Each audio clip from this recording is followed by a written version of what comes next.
Noong 1996 ay may isang nakakakilabot at hindi maipaliwanag na nangyari sa Himeji City, sa Hyogo Prefecture, sa Japan. Sa sobrang nakakakilabot ito ay pinag-usapan ito sa kabuuan ng bansa. Nagsimula ito nung may mga estudyanteng nagpunta sa Himeji Castle, isa sa mga gusaling pinakamatatanda sa buong bansa.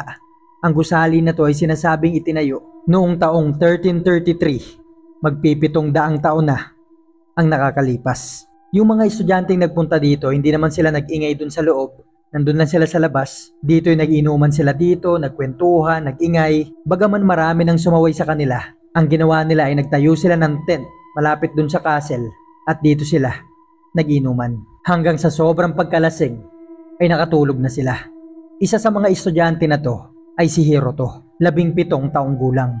Nagising siya mag-aalas 5 ng umaga dahil naiihi siya. Kaya naghanap siya ng puno na siyang ginamit niya para umihi. Pero habang umiihi siya ay may narinig siyang mga bulungan. Kaya naman, sinundan niya to. Sa paglipas ng ilang mga segundong sinusundan niya to ay patuloy na itong lumalakas ng lumalakas. Inisip niya isa to sa mga kasama niya hanggang dinala siya ng mga bulungan na yun sa isang balon. At doon sa kalaliman ng balon na yun nanggagaling yung mga bulungan. Sinubukan niyang pakinggan kung anong sinasabi nito. At ang mga salitang narinig niya ay 1, 2, 3, 4, 5, 6, 7, 8, 9. Pagkatapos niyang banggitin yung huling salita na Q, ay bigla na lang itong sumigaw at umiyak ng malakas. Kaya naman sabi ni Hiroto ay hihingi siya ng tulong, hintayin siya. Pero hindi pa man siya nakakaalis ay nakarinig na siya ng napakabilis na mga yapak ng paa paakyat ng balon. Kaya't imbis na mag-alala si Hiroto, ang nangibabaw sa kanya ay takot. Nagsimula siyang tumakbo papalayo ng balon dahil sigurado siya na yapak ng tao yung narinig niyang umaakyat. Agad niyang ginising yung mga kasamahan niya. Kinuwento niya sa mga to yung nangyari pero hindi siya pinaniniwalaan ng mga to. Inisip ng mga kasama niya baka lasing pa siya kaya kung ano-ano yung naririnig niya. Pumunta yung mga kasama ni Hiroto dun sa balon. Wala naman sila napansing kakaiba dito. Ang kaso nga lang, makalipas ang ilang araw matapos itong mangyari, si Hiroto ay nawala na sa pag-iisip. Hindi na ito naging normal sa pagkilos, maging sa pag-iisip. Kaya naman kinailangan nitong manatili sa ospital. Ang mga salitang binabanggit palagi ni Hiroto ay Ichi, Ni, San, Yon, Go, Roku, Nana, Hachi, Q. Pagkatapos niyang banggitin yung mga salita na yan ay bigla na lang itong iiyak at magsisisigaw. Hindi nila malaman kung ano ba talaga ang nangyari dito. Hanggang sa hindi na iwasan ay nagsimula na itong pag-usapan ng mga tao. At nakarating na nga yung pangyayari na to kay Hiroto sa mga taong nakatira sa Himeji City. Lalo na sa mga taong matagal nang nakatira malapit sa Himeji Castle. Nung narinig nila to ay alam na nila kung sino at kanino galing yung mga boses na narinig ni Hiroto. Dahil yung balon na yon ay tinatawag na Okiko Well. Mahigit 500 taon na ang nakakalipas nung nagawa ito. Ang kwento na to ay ang isa sa mga inspirasyon ng palabas na Daring at Sadako na malamang sa malamang ay marami sa atin ang hindi nakakaalam. Ang kwento na to siguro ay ang isa sa mga pinaka-interesado at nakakakilabot na kwento sa channel na to. Ito ay ang kwento ni Okiko na isang dalagang namuhay noong taong 1550. Pero bago natin simulan tong kwento ay bibigyan ko lang kayo ng ilang updates patungkol sa t-shirt o merch ng channel na to. Dahil medyo marami na rin yung nagme-message sa akin sa Facebook, nagko-comment sa YouTube. Ito na yung mga magiging final na designs ng t-shirt. Para masulit na yung delivery, maglalagay na rin ako ng Dark Archives na pin na pwede nyong ilagay sa bag nyo kung saan man. Maglalagay na rin ako ng stickers. Gagawa ako ng group chat sa Facebook para isang announcement na lang sa pag-ship ng mga t-shirt. Gagawin na nating free shipping sa buong Pilipinas. Pero kung may o-order man na taga-ibang bansa, siguro magagawa naman yan ng paraan. Gagawan ko na lang kayo ng bukod na group chat. Sa pag-aasikaso ng merch nitong Dark Archives tapos paggawa ng kwento, medyo mahirap siyang pagsabayin kaya naman 100 t-shirt lang yung isi-ship ko. Ilalagay ko na lang yung link sa comment section ng video na to, yung Facebook page nitong Dark Archives kung saan kayo pwede mag-chat kung interesado kayo mapabilang dun sa 100 pwedeng umorder. At kung kagaya kitang mahilig makinig sa mga ganitong uri ng kwento, mga horror, mystery, mga sobat and sob cases, ay ilike mo na tong video na to and don't forget to subscribe. Simulan na natin ang kwento.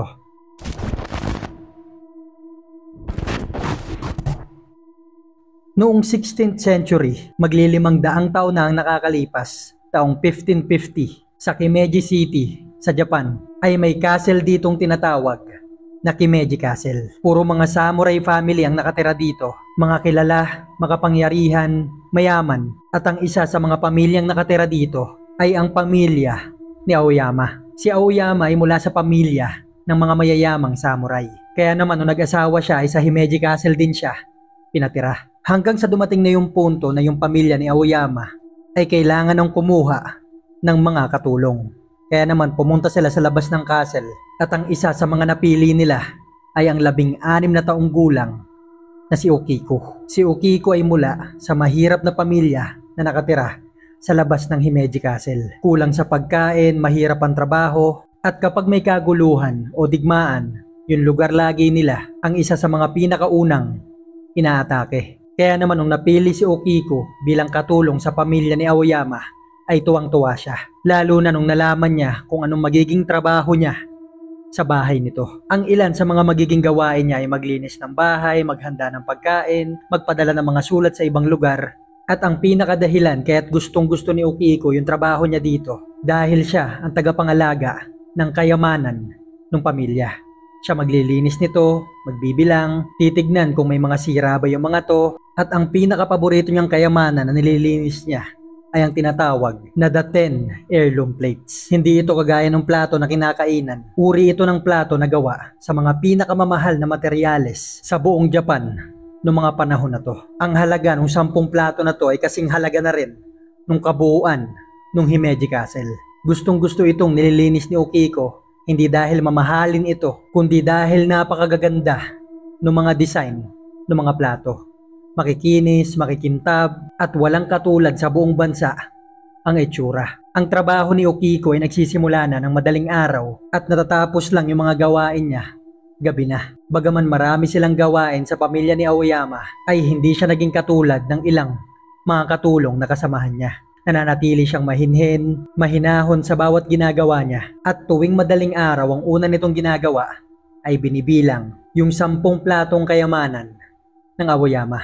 Tatanggalin niya ito sa lagayan, bibilangin, pupunasan. Pagkatapos nito ay ibabalik niya na sa kani-kaniyang mga lagayan. Ito ang unang ginagawa ni Okiko pagkagising niya pa lang. At ito rin yung huli niyang ginagawa bago matulog. Babalik siya kung saan ito nakalagay, lilinisin, bibilangin, aayusin bago siya matulog. Kaya naman yung mga kasamahan ni Okiko ay palagi itong naririnig na nagbibilang ng 1 hanggang 10. Dahil maingat nitong binibilang bawat isang plato na mahawakan niya para masigurado niya siguro na wala siyang malalampasan. Ganito lang yung buhay ni Okiko. Simple lang, matrabaho, pero mas gusto niya yung buhay niya dun sa loob ng castle kaysa sa labas. Hanggang isang araw ay napansin ni Aoyama yung pagiging mahinhin ni Okiko. Palagi lang itong mahinahon kahit ano pa man ang ginagawa nito, at mukhang masaya siya sa trabaho niya. Kaya naman inalok ni Aoyama si Okiko na maging concubine wife niya. Sa gulat ni Aoyama ay hindi ito pumayag. Ang concubine ay legal na bagay noong unang panahon. Kumbaga meron ng asawa si Aoyama, gusto niya pang magkaroon ng ibang babae sa buhay niya na tatawagin nga na concubine. Pinangakuan niya si Okiko na magandang buhay, kayamanan, magandang pananamit, pero kahit anong pilit ang gawin ni Aoyama ay hindi talaga ito pumapayag. Hindi niya malaman kung ano ang dahilan. Hanggang sa paunti-unti ay nagsimula na magalit si Aoyama kay Okiko. Nagsimula niya na itong parusahan mula sa hindi niya to pinapakain ng maayos. Pero sa kabila ng bagay na to ay mahinahon pa rin itong nagtatrabaho. Palagi mo itong maririnig sa madaling araw at sa gabi na nagbibilang ng 1, 2, 3, 4, 5, 6, 7, 8, 9, 10, 10. Dahil malakas nitong binibilang yung 10 platong kayamanan ni Aoyama para masiguradong wala siyang malalagpasan. Sa paglipas ng mga buwan ay tumaas ang galit ni Aoyama kay Okiko. Hanggang isang madaling araw ay bigla na lang nilang narinig si Okikong sumisigaw. Kaya't nagmadaling nagpuntahan yung mga tao kung nasaan ito, at nung sinilip nila ay nandoon ito sa kwarto ng mga kayamanan ng pamilya ni Aoyama. Umiiyak, nanginginig habang binibilang nito yung 10 plato. Pero humihinto ito sa ika-9. Paulit-ulit niya itong ginagawa, pabilis ng pabilis at palakas din ng palakas yung boses niya. Hanggang sa dumating na nga si Aoyama pati yung asawa niya. Kaya tinanong na nila si Okiko kung anong nangyayari. Pero hindi ito sumasagot.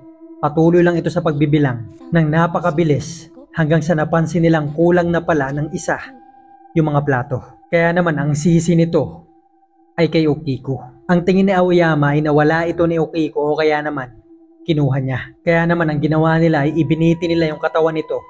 Dito ay sinusubukan nila itong paaminin kung nasaan yung plato, anong ginawa niya, saan napunta, pero hindi ito nagsasalita. Pinapalo nila ito sa iba't ibang bahagi ng katawan gamit ang kahoy na espada na ginagamit nila noon sa pagsasanay. Pero hindi talaga ito nagsasalita. Nung unang panahon, ang pagnanakaw sa pamilya ng samurai ay tiyak na kamatayan ang parusa. Pero ang sabi ng asawa ni Aoyama ay patawarin na si Okiko dahil isa lang naman yung nawala. Pero ang sabi ni Aoyama kay Okiko, pumayag ka nang maging pangalawang asawa ko at patatawarin kita. Hahanapin ko kung saan napunta yung plato. Sa kabila nito, si Okiko ay hindi pa rin nagsasalita. Kaya't ang ginawa nila ay tinanggal nila yung pagkakatali nito at ikinulong sa isang mainit, maliit at maduming kulungan. Sa gulat ng mga nagbabantay sa kulungan na yon, nung mag-uumaga na ay nagsimula nilang marinig si Okikong bumubulong. Nung sinilip nila kung anong ginagawa nito, ay nagbibilang pa rin ito ng 1 hanggang 9. Pagdating niya sa 9 na bilang ay nagsisimula itong sumigaw at umiyak na para bang may trauma ito sa pagkawala nung isa sa mga plato. Makalipas ang ilang araw nang nakakulong si Okiko, nang hindi ito pinapakain, natuyo na lang yung mga dugo niya sa katawan mula sa mga palo ng kahoy na espada na siyang ginamit para paluin siya sa buo niyang katawan. Ay bumisita si Aoyama kay Okiko. Sinabihan niya si Okiko na kung bakit hindi na lang daw kasi siya pumayag na maging concubine niya. At dahil hindi pa rin ito nagsasalita, inutos ni Aoyama na putulin yung mga daliri ni Okiko na siyang ginagamit nito sa pagbilang. Wala namang magawa yung mga gwardiya kundi sumunod sa utos ni Aoyama. Kaya naman pinutol nila yung ilang mga daliri ni Okiko. Hanggang sa paglipas ng ilang mga araw ay nakita nila si Okiko na naglalakad-lakad sa labas ng castle. Tumayo ito sa gilid ng balon, sabay tumalon sa loob nito. Yung balon na yon ay napakalalim at matagal nang hindi ginagamit. Sa tingin ng ilang tao, kaya ito ginawa ni Okiko bilang parusa sa sarili niya sa pagkawala ng isa sa mga plato. Sabi naman ng ilang tao, ginawa niya to dahil sa sobrang sakit na mga nangyayari sa buhay niya, mapapisikal man o emosyonal. Ang nakakakilabot dito, sa parehong oras sa madaling araw at sa parehong oras sa gabi na ginagawa ni Okiko yung pagbibilang sa mga plato na yon, ay naririnig pa rin nila yung boses nito mula sa kalaliman ng balon na yon na patuloy pa rin itong nagbibilang. Dahil nga sa lalim ng balon na yon at hindi natiyak kung anong nasa ilalim nito, ay hindi na nila na-recover yung bangkay ni Okiko. Pero hindi dito natapos yung kwento niya. Paglipas ng ilang mga taon, yung asawa ni Aoyama ay nagdalang tao. Nagdiwang noon lahat ng mga taong kakilala nila. Nung nanganganak na yung asawa ni Aoyama, naghanda sila ng pagkain, nagtipon-tipon sila. Pagkatapos nitong manganak, nakita nilang babae yung anak nito. Pero imbis na matuwa si Aoyama, ay nagsimula siyang kilabutan. Dahil nung sinilip niya na yung sanggol na anak niyang babae, ay kulang yung mga daliri nito. Yung mga daliring nawawala nito sa kamay ay mga parehong daliri na pinaputol niya sa kamay ni Okiko. Kumpara sa ibang tao ay kapansanan ito, iba naman ang tingin dito ni Aoyama. Sa tingin niya ay paghihiganti ito ni Okiko sa kanya. Mula nung pinanganak yung batang babae na yon ay hindi na naging maayos ang pag-iisip ni Aoyama. Hanggang sa paglipas ng mga taon ay namatay ito sa digmaan. Napaalis na rin yung mga abusadong nakatira sa Himeji Castle at may mga bagong pamilya na tumira dito. Pero sa kabila ng ilang dekada na ang lumilipas mula nung namatay si Okiko, ay patuloy pa rin ng mga report ng mga taong nakakarinig ng boses ng babae sa ilalim ng balon na yon na nagbibilang ng 1 hanggang 9. Hanggang sa nagsimula na rin yung mga report ng mga taong nakakita daw ng babaeng naglalakad-lakad sa paligid ng balon na yon. Nakaputi itong kimono habang may hawak na mga bato at nagbibilang ito ng 1 hanggang 9. Sa paglipas ng ilang daang taon, hindi pa rin maipaliwanag pero hindi pa rin nawawala yung report na may mga tao pa rin daw na nakakarinig ng mga bilang ni Okiko. Ang ilan sa mga report dito ay may turista daw na pumunta sa Himeji Castle. Kinagabihan ay nakakita ito ng napakahabang buhok. Nung sinubukan niya tong sundan, nagmumula pala ito doon sa balon. Sa kabila ng wala namang kaalam-alam yung turista na to patungkol sa nangyari sa balon na yon. Hanggang sa panahon natin ngayon, 21st century, hindi pa rin tapos yung mga nakakakilabot na karanasan doon sa balon na yon. Balon na tinatawag na ngayon na Okiko Well. May isang turistang pumunta noon sa Himeji Castle taong 2009. Bigla na lang ito nagsisisigaw at humingi ng tulong sa mga gwardiya doon sa castle dahil may narinig daw siyang babaeng umiiyak sa Okiko Well. Inisip nila baka may nalaglag dito sa kabila ng may nakaharang na sa ibabaw nung balon na yon. Pero nung pumunta dito yung mga gwardiya kasama yung babaeng nagsumbong sa kanila, ay wala naman silang narinig ng mga iyak dito. Bukod pa dyan, yung screen sa ibabaw ng balon ay kompleto pa rin. Hindi naman sira. Walang indikasyon na may tumalon dito. Pero hindi ngayon alam ng babae kung bakit siya nakarinig dito nang umiiyak. Ang ginawa ng mga gwardiya ay pinakalma na lang nila to. Hindi na lang nila sinabi yung history nung balon na yon patungkol kay Okiko.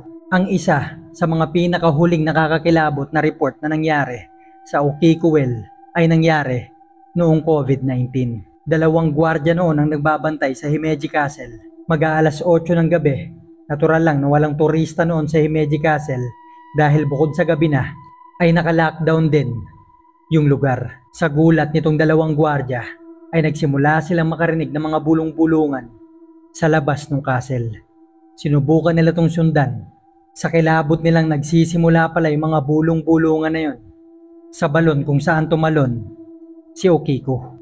Ang mga bulong-bulungan na narinig nila ay ichi na ang ibig sabihin ay 1, ni, 2, san, 3, yon, 4, go, 5, roku, 6, nana, 7, hachi, 8, kyu, siyam. Pagkatapos nilang marinig yung kyu, ay nagsimula itong umiyak at magsisisigaw. Pagkatapos nitong umiyak at sumigaw, ay magsisimula ulit itong magbilang ng mas mabilis, mas malakas, mas agresibong boses ng paulit-ulit hanggang sa hindi na ito maintindihan. Parehong mga boses at mga salitang narinig ni Hiroto, yung estudyanteng nakarinig ng pagbilang ni Okiko na narinig nyo sa pasimula ng video na to. Ang karanasan ni Hiroto ay ang naging inspirasyon sa palabas na Ringu. Isang horror movie ito na inilabas noong 1998 na sinundan naman ng palabas na The Ring noong 2002 hanggang 2003 na ang istorya ay patungkol sa mga karanasan ng tao sa Okiko Well. Maging si Hideo Nakata, direktor ng Sadako, ay nagsabi ring ang inspirasyon sa Sadako ay ang kwento ni Okiko. Ang Okiko Well ngayon sa Himeji City ay may mga poste nang nakabakod dito. May mga screen na rin sa ibabaw nito para maiwasang talunan ito ng mga tao. Dahil may ilang mga teorya mula 1920 hanggang taong 1990, yung mga tao daw na nawawala noon sa Himeji City ay doon matatagpuan.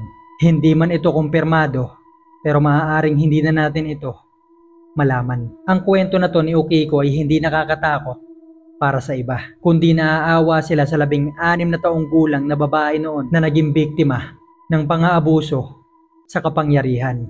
Pero sa kabilang banda naman, para naman sa mga taong nakarinig ng pagbibilang ni Okiko, ay hindi mo daw talaga maiiwasang sundan yung mga bilang na yon. Nakapagsasabayan mo yung bilang, baka maging isa ka na sa mga kasama ni Okiko sa kalaliman nung parehong balon. 1、2、3、4、5、6、7、8、9、1、2、3、4、5、6、7、8、9。 Mag-iwan na lang kayo ng comment kung ano masasabi nyo sa kwento ni Okiko.